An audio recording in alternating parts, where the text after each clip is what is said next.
사무엘상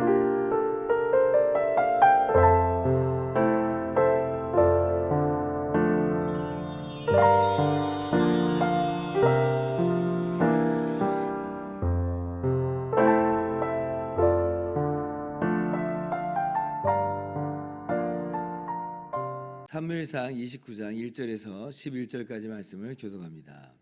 블레셋 사람들은 그들의 모든 군대를 아벡에 모았고 이스라엘 사람들은 이스라엘에 있는 셈 곁에 진쳤더라.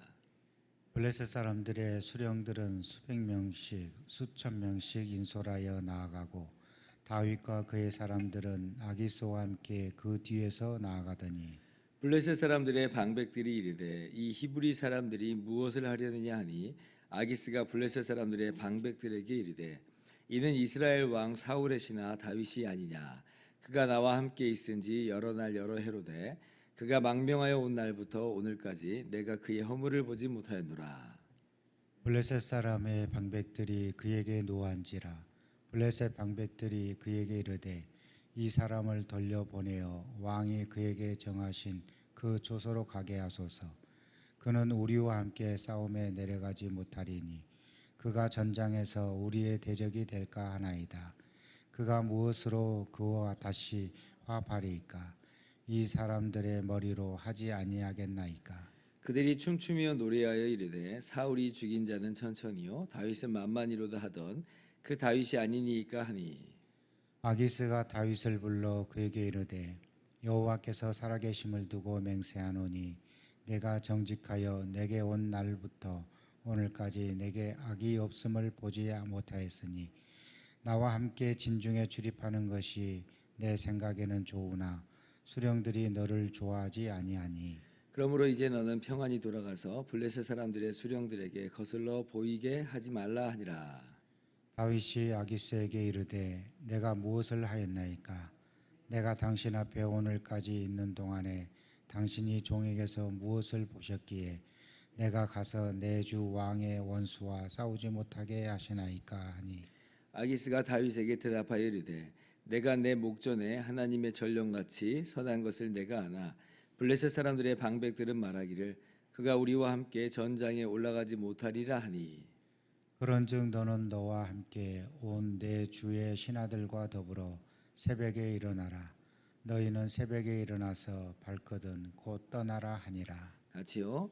이에 다윗이 자기 사람들과 더불어 아침에 일찍이 일어나서 떠나 블레셋 사람들의 땅으로 돌아가고 블레셋 사람들은 이스라엘로 올라가니라. 아멘. 할렐루야. 하나님의 크신 은혜와 평강이 오늘도 변함없이 여러분 가운데 가득 넘치기를 주님의 이름으로 축원합니다. 27장에 다윗이 블레셋 땅으로 망명을 하였죠. 가드 왕 아기스의 이제 신하와도 같은 그런 위치가 된 것입니다. 그런데 이제 그 다윗에게 큰 위기가 찾아오게 되죠. 어떤 위기냐면 다름 아니라 블레셋과 이스라엘 간에 이 전쟁이 벌어지게 된 거예요. 자, 다윗은 이스라엘 사람이잖아요. 근데 무엇보다도 이스라엘의 왕으로 기름을 부음 받은 사람입니다. 이스라엘 왕이에요. 그러면 자, 다윗이 여기서 어떤 선택을 해야 될까? 굉장히 어려운 문제에 봉착하게 된 것입니다.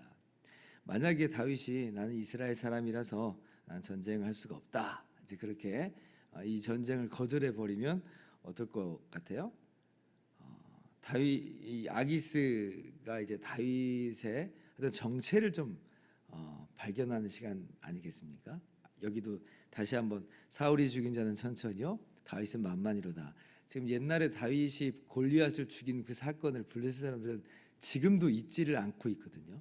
근데 지금 나는 이스라엘 사람이니까 전쟁에 참여할 수 없습니다 라고 하면 네가 이럴 줄 알았다 여봐라 하면서 이놈을 목을 쳐라 하면서 아기스가 다윗을 이제 죽이려고 달려든다든지 아마 그렇게 하지 않을까 이렇게 생각을 한번 해볼 수 있을 거예요.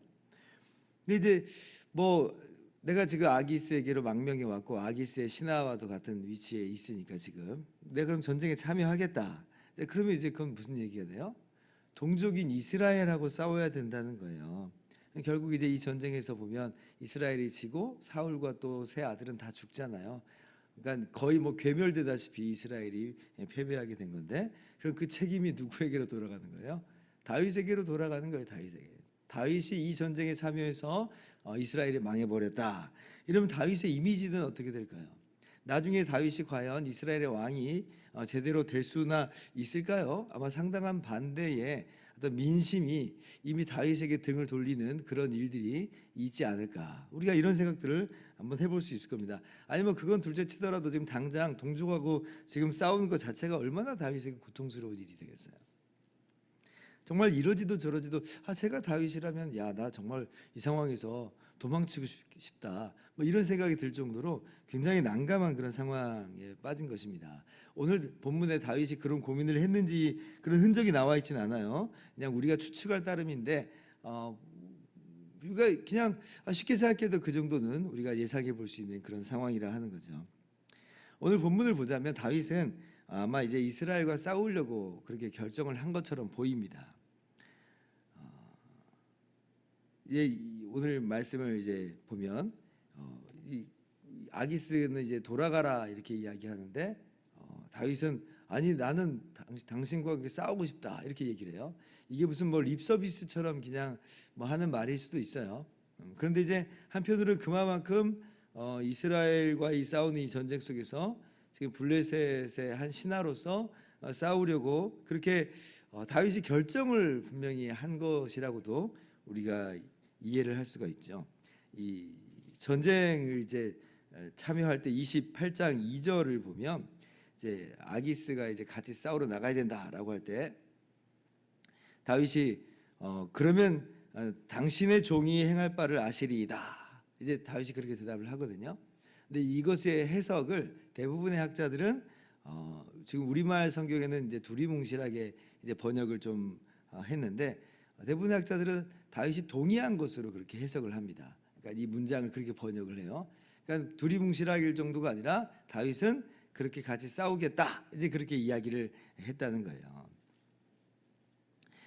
물론 이제 다윗의 속마음까지 우리가 다 알 수는 없지만 다윗은 이 전쟁에 있어서 지금 자기가 있는 처한 상황은 지금 블레셋의 망명에 왔고 또 아기스의 신하로서 지금 위치가 지금 자리매김하고 있기 때문에 나는 이 위치 속에서는 나는 어쩔 수 없는 상황이기도 하고 그래서 이제 이스라엘과 이제 싸우겠다 이제 이런 결정을 한 것인데, 그러나 이제 하나님께서 너무나 감사한 것은 그렇게 다윗이 이스라엘과 싸울 뻔한 이 위기 속에서 그러나 오히려 이제 블레셋 사람들의 방백의 손을 통해서 이 다윗이 이스라엘과 싸우는 것을 막게 하시죠.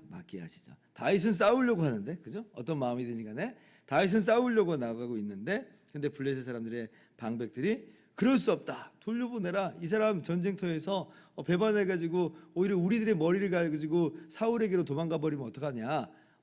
라고 하면서 오히려 다윗을 출전하지 못하도록 아기스를 설득을 해요. 방백들이. 그래서 아기스가 어쩔 수 없어요. 왜냐하면 블레셋은 지금 이 5개 도시 국가가 연합돼 있기 때문에 이 안에서 균열이 일어나면 안 돼요. 그리고 아기스의 휘하 장수들도 다윗이 나가는 것을 탐탁지 않게 생각할 수 있잖아요. 언제 다윗이 돌변할 수 있을지 몰라. 뒤를 맡겨야 되는데 뒤를 맡기기가 어렵잖아요. 그러니까 이 부하들의 사기나 부하들의 마음도 고려를 해야만 합니다. 그러니까 아기스가 그냥 돌려보내야 되는 거예요. 너무 감사한 거죠. 다윗 입장에서는 정말 울고 싶었는데 뺨을 때려준 딱 그런 형국입니다. 그러니까 하나님의 이 섭리가 얼마나 놀라운지. 하나님의 이 섭리가 아니었다면 꼼짝없이 정말 동족 이스라엘과 싸울 수밖에 없는 그런 상황이었는데 하나님께서 막아주시더라라고 하는 것이죠. 저는 오늘 이 말씀을 보면서 우리 세 가지로 우리의 삶을 돌아보면서 또 적용을 해야 되겠다 이렇게 생각을 하였습니다. 먼저는 우리들도요 오늘 다윗이 지금 아기스에게 듣는 그런 말과도 같이 참 책 잡힐 것 없는 그런 삶을 살아가는 것이 우리의 마땅한 모습이다라고 하는 것입니다. 자, 9절 말씀 한번 보세요.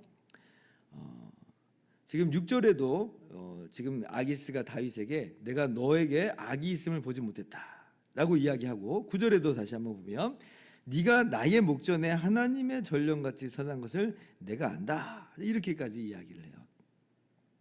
그러니까 아기스가 볼 때는 다윗의 모습이 굉장히 정말 훌륭한 모습인 거죠. 선한 모습이고 좋은 모습이다. 아기스에게 있어서 흠잡을 데가 없는 모습이다라는 거예요. 물론 이제 다윗이 이제 시글락에 머물 때 여러 유다 남쪽에 있는 여러 부족들을 민족들을 이제 공격을 하잖아요. 근데 그때 이제 둘이 뭉실하게 아기스에게 대답을 한 적이 있어요. 유다의 네겝을 쳤습니다. 그러니까 마치 유다를 공격한 것처럼 오해해서 들리게끔 이제 그렇게도 말을 한 것이 있습니다. 근데 그것 외에는 뭐 책 잡힐 만한 게 없는 거예요. 그리고 유다의 네겝을 쳤다. 비록 유단을 친 건 아니지만 유다 남쪽에 있는 그런 부족들, 이 민족들을 쳤다라고 하는 것은 유다 지파에게도 도움이 되는 거지만 사실은 이 블레셋의 남쪽이기도 하기 때문에 블레셋의 위협을 제거하는 또 그런 모습이기도 해요. 그러니까 아기스로서는 다 유익한 그런 모습인 거죠. 오늘 지금 이 블레셋의 망명에 들어간 다윗의 모습을 보세요. 아기스가 인정할 정도의 삶을 산다는 거죠. 우리의 삶은 어떤가? 우리가 이 세상에서 살아갈 때에 우리의 삶의 모습은 어떠해야 되는가라고 할 때에 우리도 마찬가지로 세상 사람들에게 있어서 책 잡힐 만한 것 없는 그러한 삶을 살아가는 것이 마땅하지 않겠는가? 그들이 인정을 할 만큼 우리가 성실하게 살아가는 것이 마땅하지 않겠는가 하는 거예요. 그들을 위해서, 그들의 눈에 잘 보이기 위해서가 아니라 우리는 하나님을 섬기는 사람으로서 이 세상에서 빛을 발하는 그런 삶을 살아야 한다는 것입니다. 바울 사도가 골로새서 3장 23절에 분명하게 하나님 말씀을 우리 가운데 깨달아 알게 하시죠. 무슨 일을 하든지 마음을 다하여 주께 하듯하라. 종보고 주인을 섬기라 하는 것인데 그 주인을 섬길 때에 사람을 섬기듯 하는 게 아니라 우리는 주께 하듯하라. 주께 하듯하라. 우리는 그리스도를 섬기느니라. 우리는 이 세상에서 선한 일을 하고 이 세상에서 우리가 올바른 행동을 하는 것은 그것은요 우리 주님을 위해서 우리가 살아가는 삶이기 때문에 그렇습니다. 왜냐하면 이 모든 것들이 주님이 만드신 세상이기 때문에 주님이 만드신 세상 속에서 우리는 그 일부를 담당하고 있는 거예요.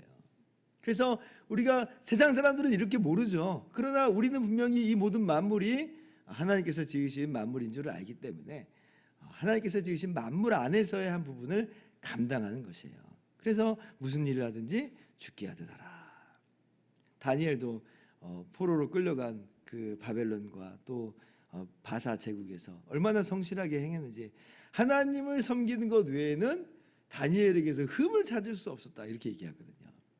그런 이 믿음의 사람들의 우리 믿음의 선배들의 삶의 모습을 보면서 오늘 다윗도 마찬가지잖아요.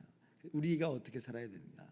하나님의 백성과 자녀답게 이 땅에서 살아갈 때에도 그렇게 성실한 모습으로 살아갈 수 있기를 주님의 이름으로 축원합니다. 두 번째는 오늘 말씀 속에서 하나님의 섭리를 우리가 발견하잖아요. 하나님의 역사를 발견하잖아요. 그렇다면 그 하나님의 섭리를 믿고 우리가 의지하면서 오늘도 물러섬 없이 기도하면서 오늘 우리의 삶의 자리를 지켜나가자라고 하는 것입니다. 굉장히 당혹스러운 사건인데 그러나 하나님께서 기가 막히게 역사하시는 것 보세요. 우리가 성경 말씀에서 잘 알고 있다시피 고린도전서 10장 13절 사람이 감당할 시험 밖에는 너희가 당한 것이 없나니 오직 하나님은 미쁘사 너희가 감당하지 못할 시험 당함을 허락하지 아니하시고 시험 당할 즈음에 또한 피할 길을 내사 너희로 능히 감당하게 하시느니라. 오늘 말씀 보세요. 하나님께서 피할 길을 내는 것 보세요. 그러니까 하나님께서 우리의 삶 속에서 그렇게 개입하여 주시고 우리의 삶을 만져주십니다. 때로는 우리에게 지혜와 능력을 주셔서 이 시험을 능히 감당할 수 있게끔 하시든지 아니면 오늘 다윗과도 같이 정말 이 진퇴양난의 상황 속에서 피할 길을 내시는 이 하나님의 놀라우신 섭리를 바라보면서 오늘 우리가 우리의 자리를 사수하는 거죠. 우리의 삶의 모습 속에서 우리가 이 자리를 그냥 도망가듯이 살아갈 것이 아니라 하나님께서 내 삶 속에서 개입하시리라.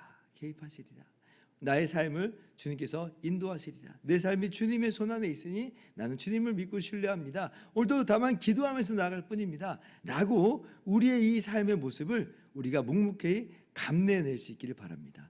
비록 쉽지는 않겠죠. 이 시험이 쉬운 우리의 인생의 시험도 역시 만만한 그런 이 삶의 무게가 아닙니다. 정말 어렵고 힘들 수 있어요. 그러나 하나님의 섭리가 있어요. 하나님의 역사가 있습니다. 하나님의 도우심이 있어요. 피할 길을 내어 주실 거예요. 그래서 그 길을 우리가 오늘도 하루하루를 정말 그렇게 잘 감당해낼 수 있는 저와 여러분 모두 되기를 주님의 이름으로 축원합니다. 세 번째 마지막으로는 근본적으로 아예 블레셋 땅으로 이렇게 망명하는 그런 일들 자체를 안회하는 그런 것이 가장 지혜로운 모습이 아니겠습니까? 그래서 아예 이런 일들을 우리가 애초에 버리지 않는 거예요. 다윗이 이렇게 블레셋으로 망명할 때 그때만큼은 유일하게 하나님께 기도를 하지 않아요. 이전에는 하나님께 묻고 행하였는데, 근데 그 27장에 보면 이때만큼은 기도하지 않고 오히려 내가 후일에는 사울의 손에 망할 거다라는 그런 생각으로 지금 침체 가운데 빠져버려요. 그래서 망명하에 들어갔거든요. 그로 말미암아 지금 어려움들이 이제 몇 년 뒤에 다윗에게 이렇게 찾아온 것이에요. 몇 년 동안은 뭐 몰랐겠죠. 내가 잘 생각하고 잘 판단하고 그래서 잘 했다라고 하겠지만, 그러나 오늘 말씀의 결과를 보세요. 그렇지 않잖아요. 그래서 아예 애초부터 우리가 기도로 결정하고 기도하면서 행하는, 그렇게 하나님을 변함없이 신뢰하면서 행하는 그런 우리가 되기를 바랍니다. 불행의 씨를, 문제의 씨앗을 뿌리지 않는, 정말 참으로 더 지혜로운 그런 삶을 살아가시는 저와 여러분 되기를 주님의 이름으로 축원합니다. 기도하겠습니다.